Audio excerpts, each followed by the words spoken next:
nagulat ako dito po sa letter E42, nakalagay dito, nag-deliver kay Senator Tito Soto. Pwede nyo bang i-verify? Totoo po to at ay kwento nyo yung circumstance. Yes, Your Honor. Sige, sir. Yung time na yan, Your Honor, advance team kami, Your Honor.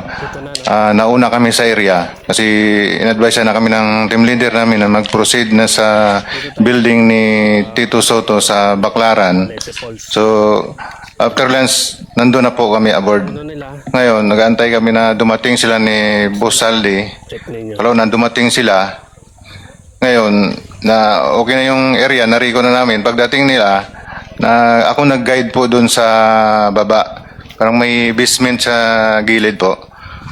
Ngayon, dumiretso yung limo ni boss, umikot. Tapos nag-drop off. Tapos makyat sa parang hagdanan, Your Honor. At tapos may elevator.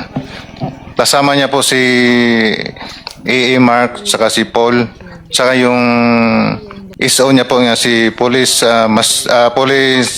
Major Dichoso po.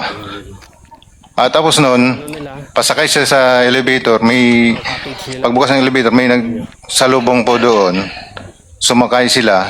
Tapos yung malita po na dala po namin, nadala po ng mga kasama ko, tulak-tulak po nila yung dalawa, hinabol ko yung dalawa, at sinambay po sa elevator. Tapos yung the rest po na ibang malita, hindi po nakahabol. Nauna na po, akyat sa taas po.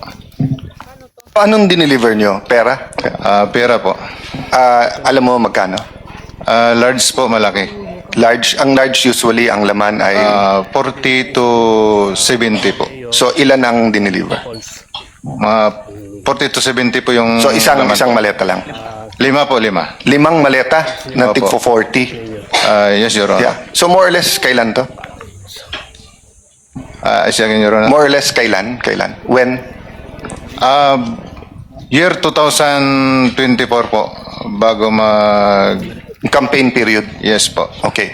So, kaya ko to tinatanong dahil mabigat sa akin to dahil nga pinaniniwala natin yung Blue Ribbon Committee na pinamunuan ni Senator Lacson, but everyone knows magpartner talaga yan si Senator Tito Soto and Senator Lacson, no? Not partners in business but partners in politics, no?